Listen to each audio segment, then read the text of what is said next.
Welcome back everyone to the Asian Cinema Marathon, and today's discussion is going to be on a film called The Human Condition, which is a trilogy. And I'm here with my friend William, who's going to help talk about the film. He saw it with me over the 3 days, and it was quite a great experience, and I thought it was worth doing this big video on because it's such a huge film. We just finished it yesterday morning, not even 24 hours ago, and it's one of those films that takes a long time to sink in, but we're going to try our best to talk about the themes and everything. So how we're going to do the video is we're going to talk about the plot of the first film, and hopefully you can stay for that. And really, there will be lots of spoilers, keep that in mind. So if you haven't seen the film yet, don't watch beyond our discussion of the first film. And so we're going to do that, talk about each film, and then at the end of that we're going to talk about all the themes in the entire thing. So the first thing to really talk about is the director Masaaki Kobayashi, who's a very famous Japanese director, better known for other films such as Samurai Rebellion and Harakiri, which is a samurai film. And really, he's one of the most well-known Japanese directors in the cinema history, and this is considered one of the all-time great films by many critics and film theorists. And so we'll start with talking about the plot of the first film.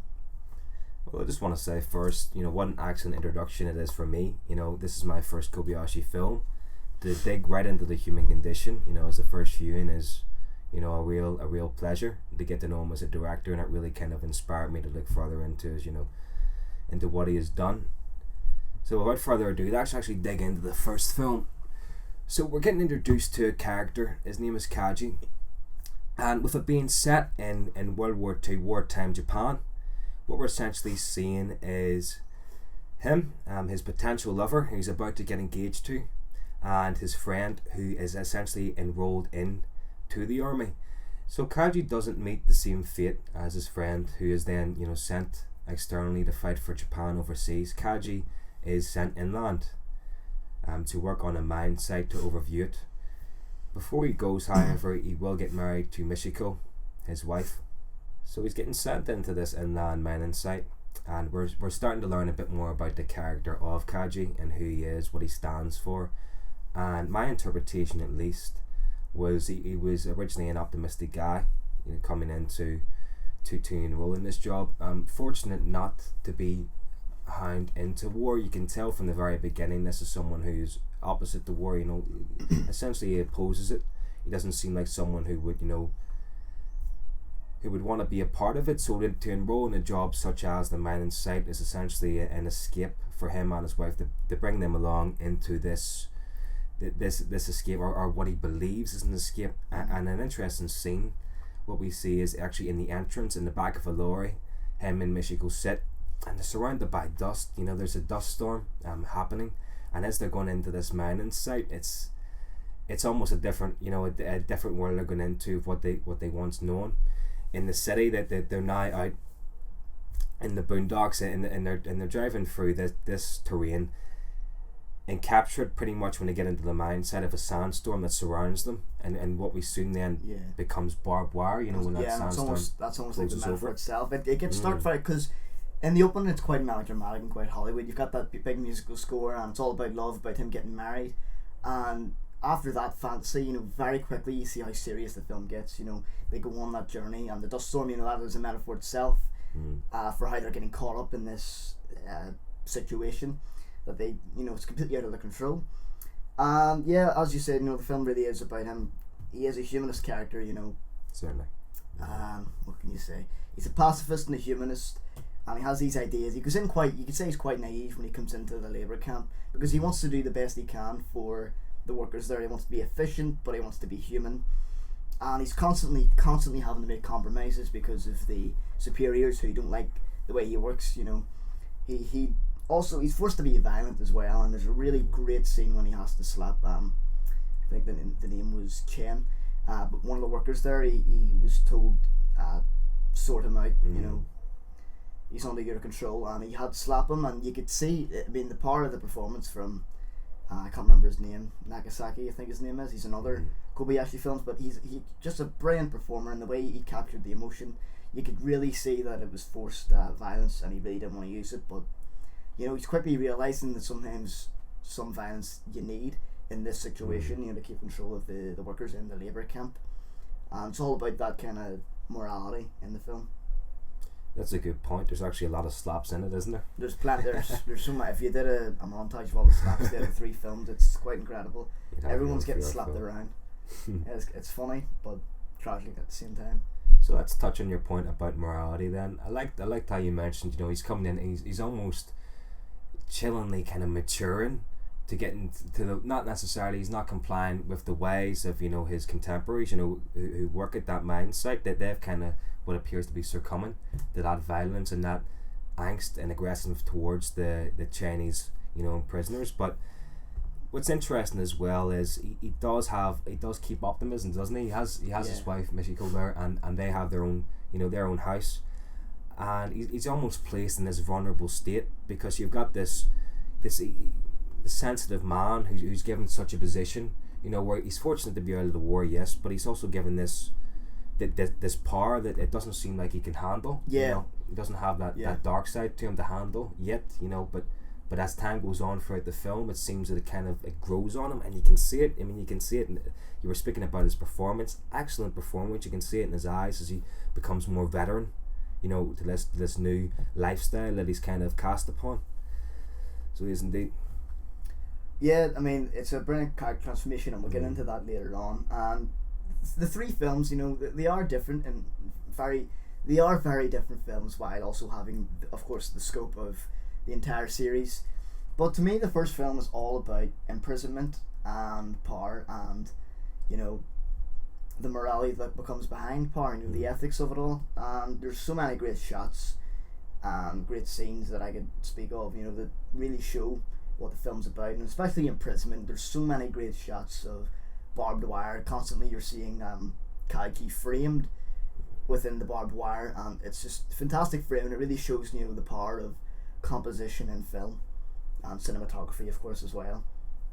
Absolutely, and we got to mention the use of location. You know, they're based in this, it's almost like a valley, you know, you got the hill, you got the barbed wire, this encampment, very claustrophobic setting, you know, as well as seeing I mean, I drew parallels to the likes of Schindler's List, and you have that because, you know, when there was new onboard prisoners coming in a tram, there was a scene that stuck with me, and it has done to this point, you know, where they essentially have a horse with some food and stuff on the back and mounted on the back, but when that tram, you know, opens, you've got all these new age prisoners coming in, you know, 2 of which have already, you know, died due to the heat and due to the claustrophobia in that tram alone, and when they kind of race out, it's almost like somewhat out of Night of the Living Dead. You know, we have this you know, obscure side of humanity. People have been starved in correlations to, you know, the Holocaust especially. It was daunting imagery. It's really interesting to see in retrospective, because, you know, we've seen films like Schindler's List and you know,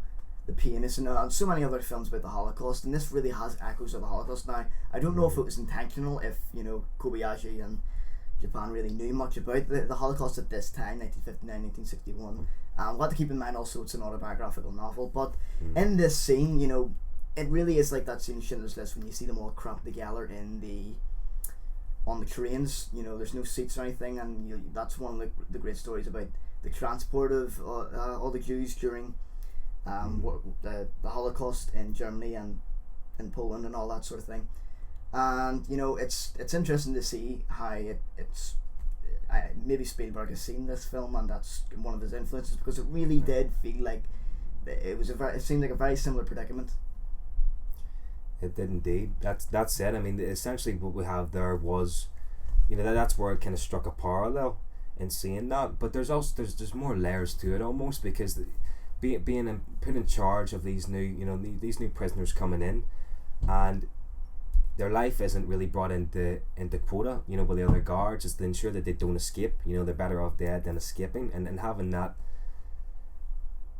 scene is essential, because it kind of breaks down Kaji. I consider it maybe the first sort of breakdown of him as a character, in terms of showing the more dark side to him, where he had been forced to, even though, you know, maybe in the back of his mind, all these prisoners had got out of the train and had raced towards this food, you know, frantically raced towards the food. And, you know, a few of them actually got onto the horse and tried picking, you know, parts down, and they surrounded the food, you know, picking and clawing, and it was a case of Kaji having to pretty much stop them, you know, via use of a whip. Him and his, you know, his workers then they pretty much, you know, surround surround the prisoners and stop them from escaping, in the meanwhile disallowing them food or anything like that. So he's almost being forced to comply to an extent, because his life is in jeopardy in terms of the other guards. And with interesting scenarios like that really break Kaji down, for who he is, and put him in a wrong light. Okay, well, we talked a lot about the first film already, so I think it's time to move on to the second film in the series. Okay, so we're going to talk about the plot of the second film. Now, having lost his exemption from military service, he is now conscripted to the Kwantung Army, which is where he will be for most of the film. During his time there, he is suspected of leftist communist activities and sympathies. Sympathies. He is also assigned to challenging duties despite his discipline and his skills. And even during the stay, he also, his wife Michiko visits him after sending a letter to Gagi's commanding officer, who is allowed to spend the night with him at the military camp. And it's there they talk about how their love and their hope for the future, and that's one of the key scenes which we'll get into later. And also in the film you've got this other soldier, Obara, very weak kind of, he's a pitiful kind of character. He's very weak physically and mentally, you can see that he just can't go through this training and stuff. So you've got this character Obara who soon commits suicide, and that's something we're going to talk about later as well. And I'm just going through the film. Of course, if you're watching this, you've probably seen the film. So you got that weak soldier who kills himself. Kagi then demands punishment to the men that bullied and abused Obara, and the rest of the film is about Kagi struggling against his superiors and actually fighting a combat against the Russians who invade way later on in the film, which we'll get into. So I guess, where would you like to start? Sure. Well, let's wind it back then to. There's two really important scenes you kind of mentioned there. Obara's suicide, what it led up to that, but also the relationship that Mikiko and Kaji and I have. The similarities between the first and the second is, believe it or not, that there's a big step. There is a massive step because Kaji had initially thought that he was exempt from military service, to the extent where we'd only have to be in control of the mind. But once that's kind of turned around, and then we lead into the second film, he's a changed man. I mean, we don't get much build up at the very start to show who he is now. Obara to me is like putting Kaji from the very start of everything straight into the army, and that would be his result. That fragileness, he's that sort of weakness and neglect. I mean, Obara does not want to be in the military, as he expresses very clearly. However, I think what led up to the suicide was just having that constant reminder that he wasn't good enough, and that he didn't have that ideal for survival. Meanwhile, there's a whole Obara backdrop towards his family and what's going on there. Yeah, it's quite symbolic as well. It really is man's struggle. You could also see it as a masculine kind of crisis as well, because you've got all these soldiers. It's a very male thing. Not just even masculinity, just the human duty that he seems to be under. Japanese honor, and the fact that he's in the army and he has to fight against everyone. He has to be manly. He has to be tough. And that pressure to be, strong, tough, violent, some people just aren't like that at heart. And that, again, the human condition, and I think that's what it's kind of looking at. And Obara is a very symbolic character because he eventually gives up in the end and takes his own life because he just can't handle it anymore. Obara is essentially a case of, the first character we meet of his type, of these masculine men who follow this traditional Japanese tendencies, of being masculine and fulfilling their duties to their family. It seems that Obara was in that sort of crisis that he couldn't handle, and his death was was to be ashamed of in the army. They even when he dies, they undermine his whole entire life, and say it was a card for committing suicide, and that's very daunting as well. And if you kind of dig it into the Kaji's mind, he's also going through a bit of a crisis himself because he's had a relationship with Obara, and it hasn't been always the best. He's also flaws. I think he was also seeing a bit of himself in the Obara character, because he sees him in that struggle. I know in some of the scenes whenever he's traveling and he takes his stuff, to try and help him out, he is, there's a point, with that frustration, he's helping him and he's just not trying hard enough, and even Kaji's even having to say, sort yourself out, come on, you can do it. You're just being weak. And that's the point Kaji is saying that to another person. But I think he did sympathise deeply with the Obara character because it also represented a bit of his soul and his mindset. That's a good point. So what did you make then of him leaving Obara behind in that trailer, and continuing on and kind of having that spirit? It was almost like a Mikko versus Obara, where you decide, do I want to go back, I want to survive for my wife, and I want to ensure that I can get home. Yeah, I mean, he's a compassionate person, but there gets to a point where you have to kind of be selfish. And, he's helped them that far with all the stuff and everything, and he's just given up. So Kaji is frustrated that he's had to carry an extra 20 pounds or so of weight carrying his stuff, and now he's just given up. So Kaji has went to that, exertion for nothing because of that. So I guess that's why he left them. Frustration. In the frustration. And I just want to, the suicide, anyone who sees this film is going to think of Full Metal Jacket. That's kind of what we had mutually in mind. We seen it together, we turned to each other, and it was just, that imagery of even using the bathroom, the bathroom's important because it kind of escapes from the bunk and then the dormitories, and just kind of gets into the bathroom, takes the rifle. Very similar to the Full Metal Jacket. We believe that Kubrick might have even been inspired by that. You have to draw that similarity, definitely not parallel. It's a gruesome scene as well, because an interesting thing about the human condition in its entirety, it doesn't need to have that imagery where it's so gruesome, it's so savage. It can really make effective use of cuts. If you look at a film like City of Life and Death from Chung Lu, you got that undeniably bleak and dark imagery, where you do see that violence, but Human Condition did well in that we didn't even see Obara's he's getting splattered.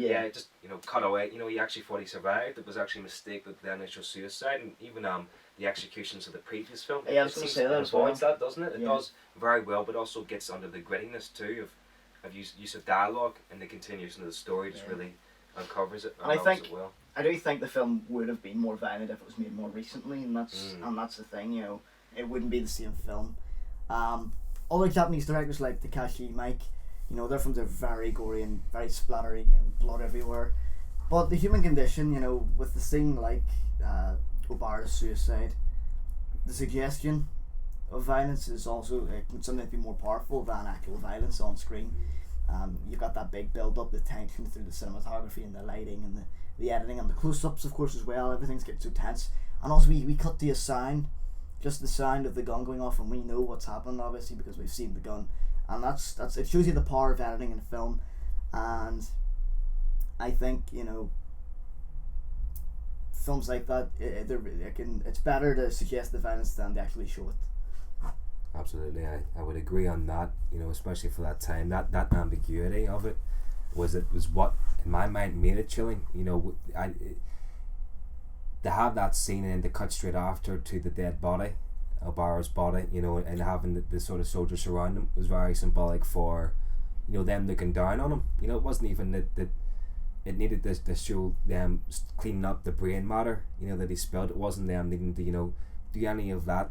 It was more so just having it kind of skip right to it. It shows the insignificance of what they thought his life was, which was, the power of editing there was, immaculate. But if we kind of continue back a little bit, what happened before that, with essentially Kaji and Mikiko, where they meet and they spend the night, it's quite outside. It's still in the encampment. However, they've got their own room.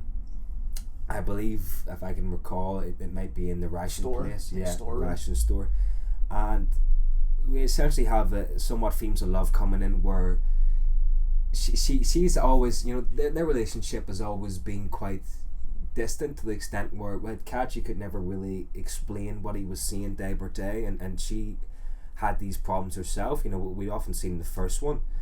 Now that we know that they've been away for a while, with Kaji, being enrolled in the military service and being out in training for private, with her coming there, it was really just a moment of desperation between the two, because they were so glad to see each other at one point, at this time, but also that turns out to be the final time that they come in. That's exactly what I was going to say. That turned out to be the last time they see each other, and that does set up for the rest of the film and the next film, of course, as well, because that's the last time you see her, and that's the last time that Kaji's seen her. So really, we are in Kaji's position. You know, you get that you get into his mind in that way, and it's a symbolic scene because that it does, as it says, sets up for the rest of the film, and it really is a powerful kind of melodrama through the whole series. While it's not that many scenes, but every time there are scenes with Kaji and Michiko, they are quite powerful. They are quite melodramatic, and they are quite Hollywood in that sense. But the emotion is so big and so powerful. That what's make. Excuse me. Can't even speak. That's why Michiko is very symbolic to the whole film, because it's the wife figure. It's also a figure of hope as well. And she's a reoccurring theme, Michiko, isn't she? Even though, like her what essentially happens, then we have like some flashbacks that leads on and voiceovers from her, and also that's in the third film. Yeah, as we lead on into that, but also Kaji's, you know, we have to question Kaji and his motives of continuing on sort of down that war path. You know, we have that mentality. It's almost like that's his end goal, that's his end result, is Michiko, and that's who he kind of strives on for it, and has all these different sort of battles in amongst himself and his own morality, and what he sees is, you know, appropriate for him to do in terms of, you know, he meets, you know, whether it be for committing violence and having all these different themes that come across that he almost does it for her, and that's his almost his drive. Yeah, certainly that's his, not excuse per se, but that's the reason why he decides to do those things, and that is his human condition. You know, he has this undenying love for her that grows almost as they're further apart, that becomes more desperate as they edge on further apart, and it really does lead it for a good build up in the third film. Definitely. You know, from there. And, you know, the second film discussion, we should talk about the war scene at the end, which is phenomenal for its time. Up to this point, there were films like The Bridge on the River Kwai, All Quiet on the Western Front, pretty important, significant war films, but the visuals here, it's almost like a precursor to the warfare films that came after, you know, like Apocalypse Now, The Deer Hunter, Saving Private Ryan even, definitely Spielberg definitely must have seen this film, because Saving Private Ryan is also a Spielberg film, and it's very, very gritty. The scenes aren't brilliant in terms of some of the editing and stuff, but no, I can't even say that. I couldn't even say something bad about it, because it's really gritty, the war scenes in it, and for their time especially, it is great to see, and it's really symbolic. You see all these tanks coming in, and they're obviously outnumbered. As soon as you see the tanks, you know fine readily that they're doomed. Kaji and his men are doomed by these Russians. You know, they're completely overpowered. They're completely underprepared for it. Certainly, and that's where we kind of also see, relating back to a bit earlier on, that's all where it comes forward. That's all where we see that sort of traditional Japanese tendencies, at least expectations for male masculinity, where they can't run, you know, where they're put up even though they're outnumbered. The strategic commander officer was forced to pretty much align the soldiers in that front, and the deal was essentially that they were, you know, it was decided that they were essentially going to die. You know, they shouldn't exist after this part. They're almost, you know, just a mere cannon fodder, and that's how I seen it. But nonetheless, they had to have that pride, that sort of Japanese tendency, that the traditional Japanese tendency, to ensure that they remain masculine and then don't flee and don't run from the army and uphold their positions, and that's where it really kind of built up this final war scene, where we did have the war almost as a backdrop, but there's also all this battle going on amongst the men, you know, and what, you know, they're being forced upon themselves, you know, that they're just, you know, there's so much innocence sort of being put in such a position on both sides. I mean, it doesn't villainize, you know, the Russian side for coming in with tanks and outnumbering them. It really just kind of makes us step back and look and not take a side, but also just to look at what's going on internally, you know, inside the trenches. You have all this fear, you have all these flaws that still exist. It's not like, you know, these men are robots, you know, that they're only human. And there's been, you know, a few soldiers who you know were scared, and Kaji's almost at this point, he's got that darkness inside him, because there was a I can't remember the quote exactly, but one of the men had fled from his little bunker, and he said, you know, oh, I think there's a corpse in mine, and Kaji replied to him, well, you'd be lucky to be hiding under one after we're done. And that was chilling in the sense that, wow, this guy, you know, he knew his wife not so long ago, and with this distance and these continuation of trials, you know, how dark he's becoming. It's really, you know, it's really starting to show at this point. He's really evolving into something he shouldn't be. Yeah, the war scene is just fantastic. You see the characters just going completely nuts. Kaji, the expressions, everything is in the eyes. Kaji's face, really, really powerful close-ups. They're very burnt into my head. And again, this is one that's gonna sink in. Just let that sink in. Just let that sink in. But it's definitely gonna sink in for a while, definitely, and it's something I'll probably rewatch in maybe a year or two. I think I would like to leave it that long because it's just such a huge film. But again, yeah, that war scene, it's fantastic for the time. Very impressive. So that's the second film down, and we'll move on to the third now. Okay, so then moving on to the third film, if you want to kind of go through the plot of it. Sure. So the sort of transition that exists from the second to the third is based at the end of the battle. Essentially, the Russians then have progressed forward on their track, and Kaji and a few select men have been left. What happens then is it's a confusing time in the third film. It starts off rather, we're questioning his sanity. What's he going to be like after experiencing that? Is that his last trial he didn't go through? What we essentially see with Kaji then and the men is this survivor's guilt that they continue on with, as they're like pretty much the only people left. From that outnumbered and being so lucky to be alive as a start. I think that's sort of when we get the determination in them. This sense of determination where they must kind of strive forward, and I think that leads up the third film to be more survival based, but also kind of echoes of love and hope, with his end goal just being Mikiko. I think that the war and the political side takes a backdrop, and I think his human instincts for love just really go forward in his path, to that extent, where he continues on. The film, so it's basically about his journey through the days on end with the people, and he also encounters a lot of people along the way, and many die of exhaustion and starvation, and that's something we're going to talk about. Is a really, really harrowing scene with the death of a baby, and we'll get into that after this. But then along the journey, surviving soldiers, they reach salvation at a farmhouse, but it's very quickly they're captured by the Red Army, and now Kaji wants to plan his escape because he's now in a labour camp, just like the ones that he was supervising in the first film. So there's that real role reversal as well, which we'll talk about soon.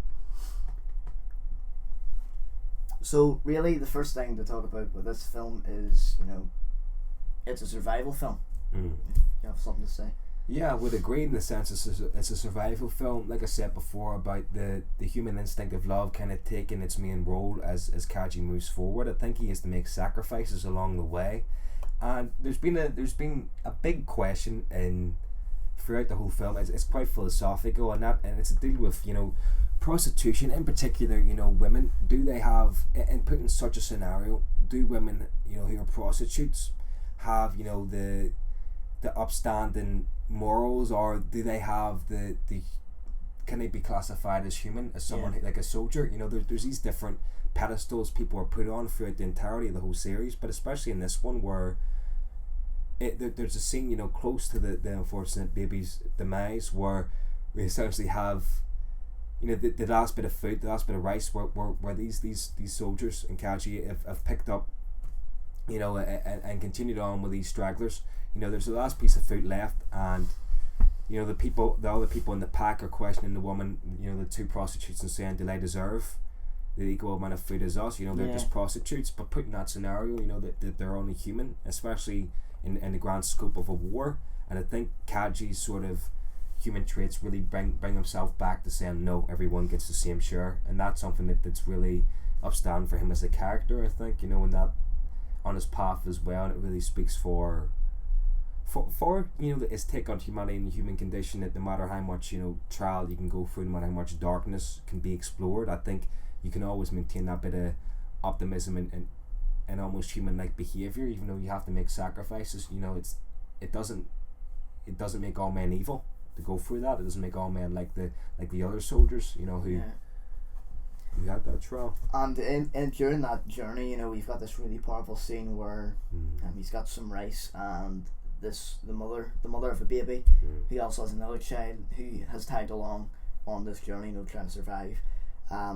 This mother is asking Kaji for the rice to feed her baby, and you know, Kaji, it's amazing because Kaji's this really humanist character, and at this point, you know, he has to think practically about things. You know, you can't just keep giving all the food to the baby or the mother. You know, they have to be conservative of their food because they really need it. Their stock is low, and then the baby dies, and you know, you don't need to see the baby. I don't think that would even be legal to show the baby in film dead. But you know, you hear the mother saying the baby's dead, and she starts mourning, and it's a really powerful scene. You know, you see everyone else listening to it happening. You know, there's nothing else they can do. They're completely powerless at that kind of situation. It's really gotten astray under them. I mean, even, you know, the prostitute had pretty much her resolution was to say, the woman said, you know, just be quiet until she stops crying. You're just going to sleep and block it out. And I think everyone had that mutual sort of, you know, this is, you know, darkness, going on, and it was horrifying to see. Definitely something that's quite a horrific scene. Sticks with you. Yeah. And the third film really is the most horrific. It's got so many scenes that you just speak to us at the end of. You get that continuous travel, and then, you know, you've got the internal monologues and the flashbacks. And before we talk about that, you know, we can kind of talk about his escape and the situation he's in when he's with the Russians, because I've read somewhere, you know, they're talking about how the Russians are almost nicer to Kaji than the actual Japanese people were. You know, you can actually see that in the second film. Everyone's very abusive to him, and you forget almost that they're on his side. They're meant to be on his side. They're on Japan's side, and they're sitting kicking Kaji around. And while the Russians are still doing these things, you know, being mean and forceful, they're not as bad as what the Japanese were doing to them. So, you know, it's interesting to see that. You know, the Russians are meant to be the enemy, and yet they're treating them better than the ally.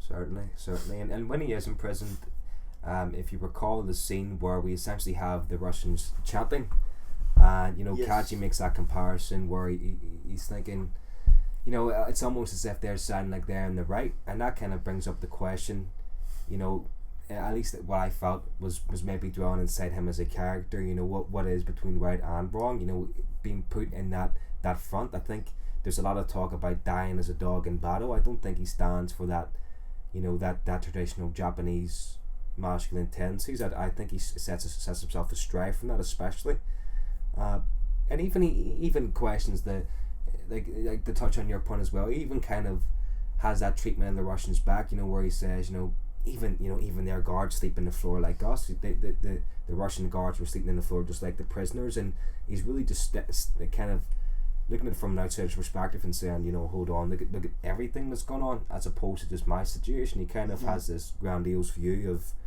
of the whole, you know, situation that he is in. Yeah, you know, it's hard to escape, and it's hard to keep that kind of mentality after going through all that sort of thing. Sort of that kind of situation, you'd almost expect Kai to have prejudice, and you can understand why you'd have prejudice towards other countries and other soldiers because of their, you know, what army or whatever they're in. And that's one thing I want to talk about before we get into the ending of the film and the philosophy of the series. Does politics take a back seat in the series, do you think? I would agree so. I mean, I think we had a conversation yesterday just after finishing about, you know, especially for people who are intrigued with history and things like that, where they can make reference to it, but for, you know, people who just want to see it as a film, as a journey, I think politics, even the war at times, takes a back seat to really just discovering and analysing humanity, you know, humans, and putting them in that scenario. I think it's just it's almost like just the whole trial of war, the whole trial of the politics and all the corruption kind of messed together, and that's on one side. But, you know, underneath that layer, we kind of have all these fundamental traits that these humans carry for better or worse. And I think that's what really is delved into. Even though you could boost there's politics reasons, up, there is that corruption and that hatred, that greed, and you know, the use of revenge and things that really hint towards the political side and prejudice. But I think it does, for this, in my opinion, it would take more of a back seat, because I think that what real exploration is with the war and humanity. And I think that was Kobayashi's more like the focus. It wasn't so much about the politics and trying to, you know, point the finger at enemies. He's just kind of looking at it objectively rather than subjectively. You know, this is a scenario. All these different countries are in the exact same position. You know, it's almost like if you look at a war film of the same war from different countries, and you kind of get this idea that everyone's in the same situation, war, and that's what it's all about. It's about the morality and ethics of war, and how devastating it can be. Just the absolute devastation of war itself, as a collective, and everyone is in the same situation, and who's really to blame. That's a long question, which could go on for hours to talk about. Who what was the war all about and that sort of thing. But really, the focus was the human element of it. People wanting to go to war in the first place. It really explores that human hatred and power and all those sort of themes of man wanting to have control and power and destroy or control, and there's a lot in there about the politics, but really it is more of a human kind of story, and definitely, and the war is reflective of Kaji's own existential journey in that sense as well. But really, it's got so many themes going on, and it is, I think the film does both go for politics and being this human story about human nature itself.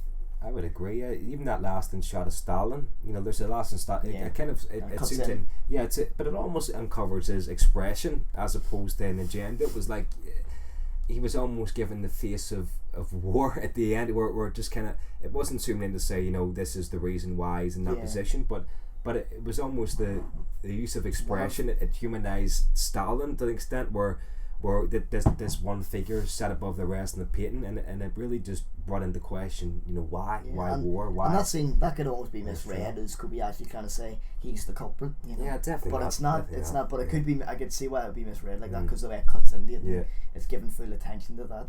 Yeah. But no, that's a really good scene as well. The way it's shot and everything, because it drifts out of reality in one moment. You have Kaji sitting on a chair, and everything's black, spotlighting him, and that's really symbolic. You just need to have a look at the screenshot of it. It's showing his isolation, complete entrapment again. And yes, you've got that, and then you've got things like the internal monologues.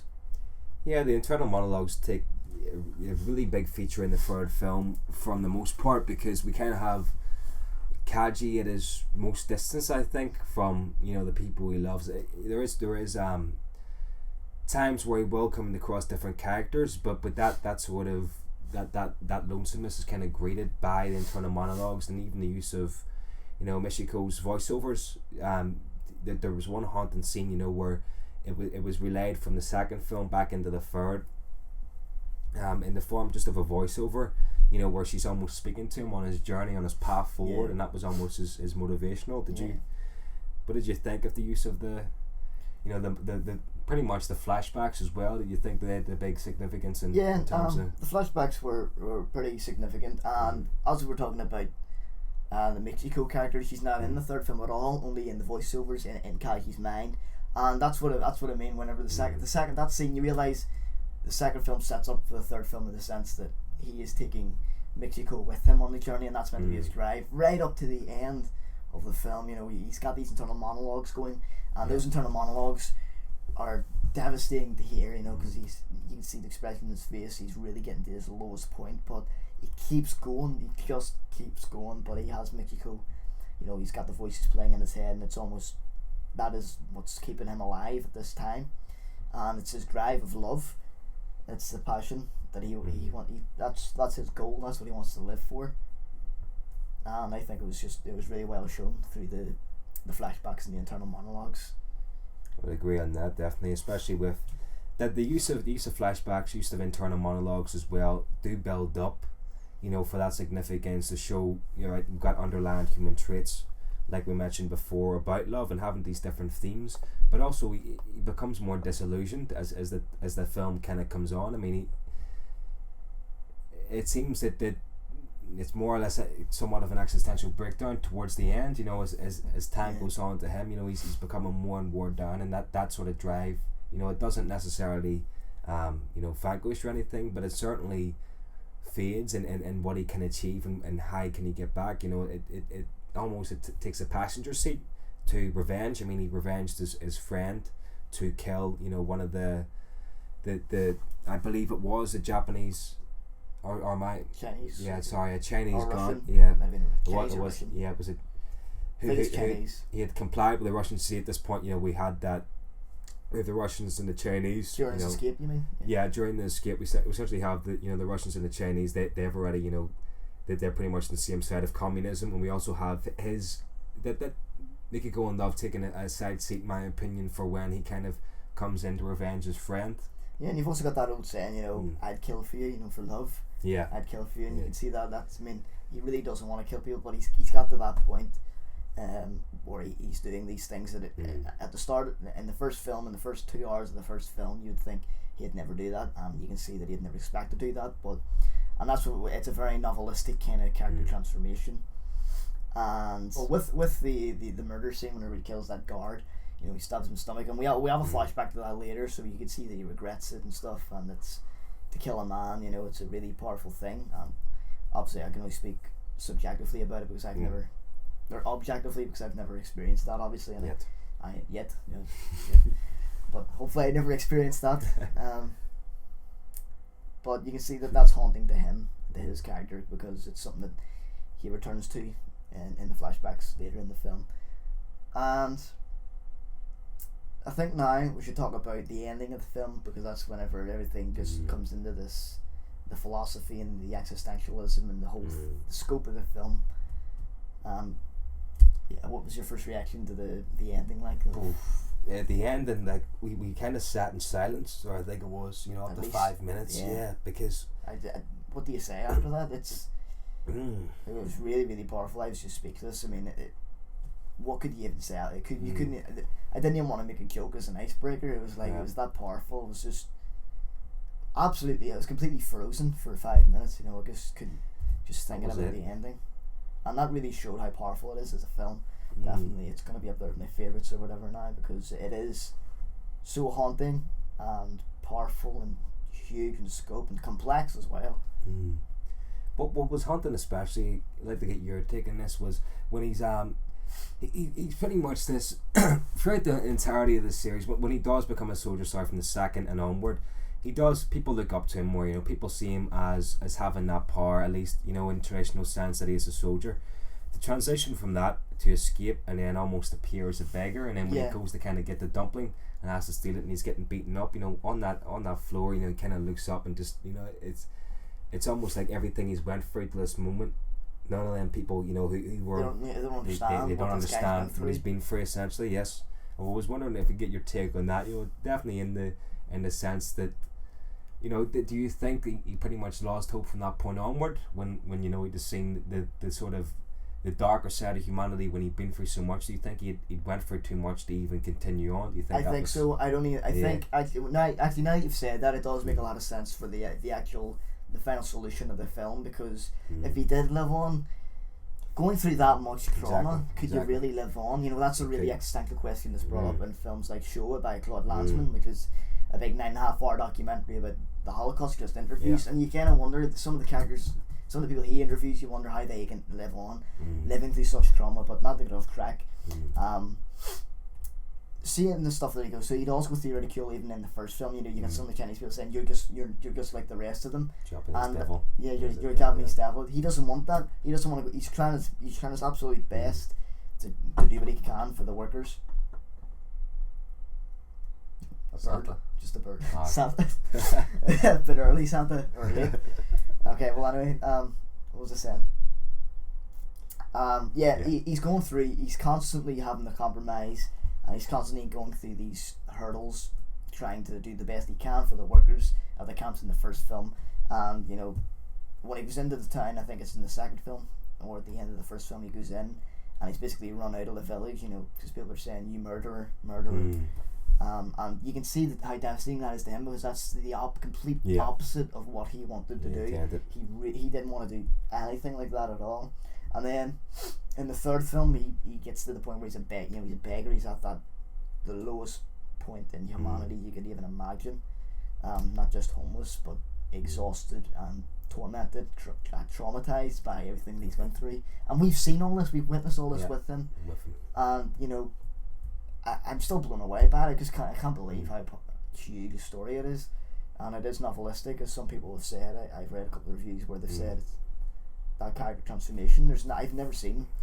It's quite unprecedented. You can think of how how characters develop in TV shows. This does it in such a theatrical, melodramatic, novelistic kind of way, and the amount of focus it has as well. What do you think of that? I would agree in the sense that it is very novelistic towards the end as well, where we have this, we were talking about it, we thought it might have ended, there was a scene towards the end where he's kind of walking on, he still has this undeniable love for Mikiko, which he does carry to the end, but he says, he talks about it, and he says, I'll go to a village, and I'll continue on, I'm making my way back to you, and we don't know if he's going in the right direction, we don't know what he's doing, but even tell me this, okay, once he does, he gets to the village, and they pretty much harass him, call him a beggar, and dehumanize him.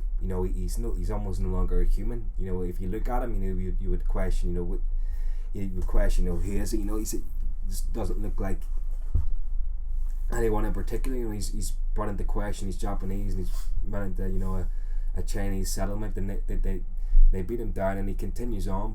But on his paths, continuing on, he has the dumpling which he received from the village, and for me, I struck a sort of parallel towards Studio Ghibli's Grave of the Fireflies, in the sense that you've got this soldier turned beggar, but the iconography of the food, in Grave of the Fireflies, it's the sweets, it's the chillable sweets. But now we've got the dumpling, which he saves for Mikiko. Yeah, because he says, I'm going to keep this, and that's, he really should. That might have actually kept him alive for a bit longer. Exactly. I could have kept him going for a bit longer, but he decided to keep it. You see, he's kind of just went insane at this point. Mentally, he's not even the same person anymore at that point. And I think the ending, honestly, it's really grim, very, very bleak, and I couldn't believe it when I seen it. But there's no other way that story could end. Let's say there's no happy ending. It's a story that cannot have a happy ending, because even if he did live, who's to say he's gonna get back with Michiko, because he doesn't know where he's going. He can end up anywhere, and this is the 40s. You can't Skype someone, you text them or anything, and trying to get back in contact would have been very difficult in the first place. But not only that, even if he got back with Michiko, what happened to her in that time? When what happened to her? But what happened to Kaji? That's gonna live with him forever, and lots of soldiers can tell you this. Kind of live with that kind of trauma. And I think with Kaji especially, seeing people get beheaded, having to beg for food, that absolute human struggle, and I think that really is the symbolism of the film. What do you, as a whole, do you think what do you think of it in terms of being a big symbolic kind of philosophic story about man? Do you think that is a big question? I could probably break it into three parts, and what I took most from it at this point, and it's very hard. I know we've that difficult decision to do so. I think in terms of addressing masculinity, I think it's and man, is one part. I think men, in terms of having this scenario of a war and all these different internal conflictions and flaws and all these things, I think it's just an exploration of the human condition to the extent of how much they can be put through, and also maintain that humanity about them, because at times we see the men almost savage like, especially when they do come across that settlement of women. There's that use of prostitution, the scene from the very first film where the women come in, there's almost this heavenly fog surrounding them, and the men are almost drooling at them, and that seems quite surreal as well, isn't it? That's exactly. Savagery as well. Exactly. Because they even say, a man of 400 men in a camp against have 30 us. women, because you can't imagine, in City of Life and Death, that's the big theme. That is the rape of Nanjing. You're seeing all these women getting raped, and you can see that the women are terrified, because it gets down to that really primal kind of animalistic kind of thing, the male desire, because it's these men that have been on journeys, probably haven't seen a woman in months, and that's whenever their primal instinct just kicks in, and they do become kind of savage, and they can't control themselves, and I think that's what it tapped into. I completely agree, and I think that's a recurrent theme throughout the entire series, especially particularly in the first and last. We have, if we start with Mikiko and her role in the entirety of the film, she's relatively a strong woman, but also has her own weaknesses going on. We've got a character like her, and then if we even compare her to the likes of the nurse, they come across, that there's such a difference in women as well. It doesn't just touch on manhood and masculinity and the humanization of man. It also really does discuss, contrast women. And even if we can, when they're getting put together in such a scenario, it's almost animalistic, like you said. Primal desires kick in, especially in the first film when the women are being, Kaji brings the women over. He doesn't want to, but he has to. For the men's motivational, for motivational inspiration or whatever, for them to continue mining to the best of their ability. The women are brought over, and that heavenly fog exists. When they come over, you've got that contrast to some of the characters like Michiko. She's this really loving person. Then you've got that nurse who's a lot like Nurse Ratched in One Flew Over the Cuckoo's Nest, I have to say. Certainly. She must have like 5 minutes of screen time in the film, but her presence is known. She is quite a scary character, and you kind of wonder how did she get to this point where she's so rugged, so strict, rugged, and she almost seems uncaring, and women are usually meant to be more caring, so she's almost like a man. She's militaristic, isn't she? Yeah, she's like someone in the military.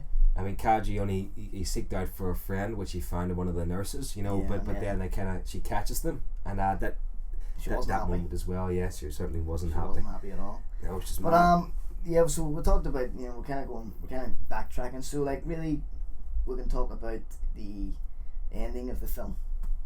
Trying to talk about the amount of themes that are going on in this film, because it's not just one. There isn't just one philosophy in the film, because you've got all these different ideas. There's at least 5 themes. You've got Kaji's personal journey, his struggle to try and do the right thing. That morality. You've got the love that's mixed in there, and you can kind of imagine what it must have been like for thousands, millions of people. Because everyone had a wife or a mother. That love, you've got that as well. Then you've got the huge scope of it being about war and showing just humanity, what humanity can do. The devastation of war, and the imagine that humans did this. Just a catastrophe. Humans, it shows what humans are capable of as well. And I think, you've got that, and then you've got the whole existential journey it goes through, and religion's something we didn't even talk about in the film. A big part, however. Which I think it might have a good bit in there, because there's some shots that should go to the sky, but I'll get to that in a second later. But really, the ending of the film, there's no easy way to end that film. It's really harrowing. As we said, we were speechless at the end of it. It's very bleak and dark, and I kind of wanted to end differently, but when you think about it now, that is how the story has to end. It's an inescapable fate that Kaji has, between the disillusionment and the sort of existential crisis towards the end that he goes through. It almost seems that all our sympathy kind of rests with him, and there is a finishing point for him, especially when he's kind of he almost becomes a beggar. He is a beggar essentially, coming from being a soldier to immediately becoming a beggar afterward.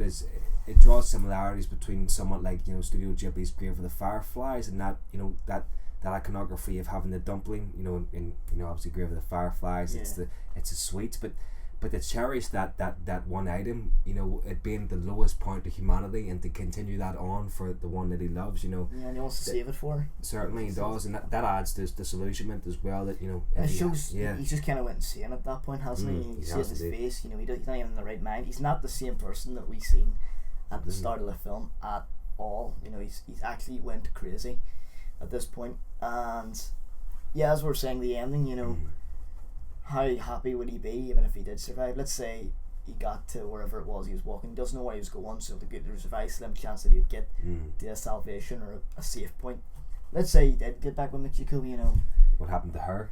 Has war transpired? You're looking at wartime Japan, where there was an invasion, and there's so much trauma, and he's so traumatized to the point where I think it's almost the end of humanity for him in his eyes. Yeah, there's no transpire. I don't even think he wanted to live on after that. You wouldn't, because to live with so much trauma, and we've seen his journey. We've seen what he's went through. Yeah, and it's like a 3-year period or something, because he says he hasn't seen Michiko in like 400 days or something like that. 600, I think, or 700 days it might have been. So like really, you've got this long period that he's been through all this change and hardship, and hardship is a light word to use to describe the trauma and the burden. He's seen every face of war almost, like we spoke You know, about earlier on, he's went and managed the production line in the mines to actually becoming a slave at the end. You know, a war slave, a prisoner of war, and he's went through all these trials and all this corruption, and tumbled out the end of it. He's been a beggar. He's been a husband. He's been a prisoner, and he's been someone. A murderer. Supervising. He's murdered. He's had his flaws. You know? Amount of it's and that actually kind of taps into the human condition again. Like certainly, yeah. His character does so many of these different things. There's so many you could say different ideas in his head. You know, he wants to do good. He wants to be good, but we also see him killing people, and it kind of looks at mortality, not just mortality of living, morality, and can we really do the right thing all the time? And that is the human condition. You know, we always do want to do the good thing. Well, most people, unless you're a sociopath or something. But I think it taps into that human, what it's like to be human, because, you know, that's how our minds kind of work. You know, we want to do certain things. We have certain goals. We have certain ways of coping with ourselves. Certain ways of surviving. I mean, we can even look at it in a Western kind of modern sense. You know, what gets you through the week? Is it going to see your friends? Is it going to watch a film? Is it going on a holiday? Things like that keep you going, things that keep you happy. But that's not to get off track with the film here. It's all about holding on to something dear to you, which in this case for Kalki is his wife. Yeah. And that's what and right up to his death, that's what he was echoing in his head. You know, the internal monologues, and that's all. That was what was trying to keep him going.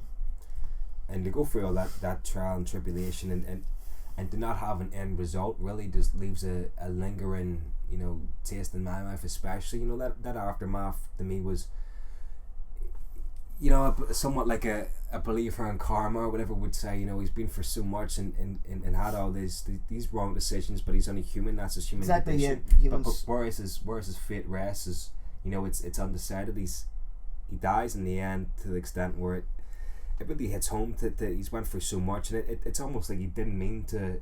Obviously, he justified the killings and stuff as when wanting to get that way closer to his wife. You know, I've killed myself, you know, closer to get you. Yeah. But it really brings us into, you know, the question of what was right and what was wrong on his path, on his journey.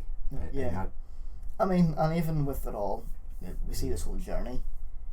That's one journey of one man. There's going to be thousands of stories like that, and maybe not in his exact situation when he went through, but there's so many stories of the trauma people went through, the journeys that they went through, and that's just one that we've seen.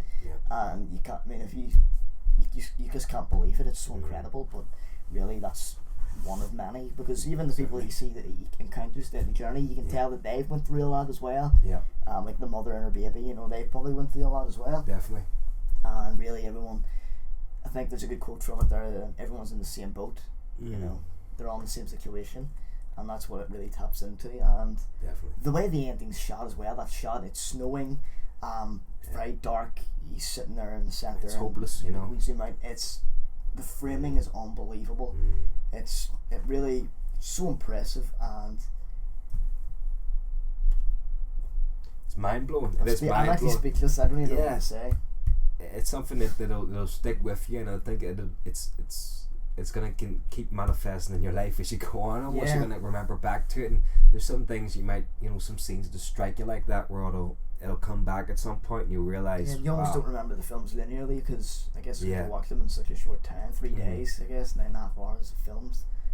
But really, I kind of sum this video up now. I mean, this must be, I don't know how long it's going to be, 45 minutes, maybe more. But very long. You know, thanks for staying with us. But really, final thoughts on the film, absolutely mind blowing. And if you're in the films, this is one you have to see, and it's not even one that you can kind of turn around to your friend and say, have you seen this? Because very few people have kind of heard about it. I would say, even those who are into kind of foreign language films, it is very not underappreciated, but has a cult status, not seen as much as other films. You can get it on Criterion if there's anyone here from America watching.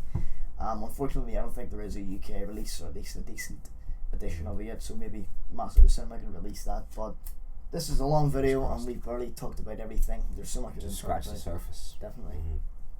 Any final thoughts on it? Is there anything you can say? Well, thank you all for tuning in anyway and listening to our conversation. We'd actually use the to have your own, down in the comments. We could maybe give a few questions out if you want to. Yeah, I mean, if you want to ask what we think of anything else in it, but also I want to hear what you have to say as well. As I say, it's not that well known a film, so I'd really like you can use here to kind of discuss it and kind of converse with other people, and we'll be sure to respond. And really, there's loads of things we didn't touch upon that you could bring up. We didn't look at, as we said, religion has a role in there as well. We didn't talk about religion. What about gender? What about Japanese honor, the themes of the politics, stuff like that? We didn't talk about that, so that's the kind of questions I'm asking, and I'd like to hear your thoughts on other themes that we didn't explore, and if you have any thoughts on how this went as well. We'd appreciate the feedback. I'd love loads of feedback. It's the first time that we've done a video like this, first time I've done a video like this, and I think it went well. It went very well. I agree, yeah. I enjoyed discussing the film. It's kind of helped me analyze the film and kind of appreciate it a bit more as well, isn't it? Yeah, I appreciate it a bit more now that I've kind of contextualized it and thought about it. But that's it, everyone. Do you have anything final to say? Just want to say thank you. Thanks a lot for tuning in. Yeah, so I hope you watch the rest of the marathon. Some more videos upcoming. You'll be sure to get a list up and everything like that. Lots in store, so thanks for watching, everybody, and I'll see you next time. See you next time.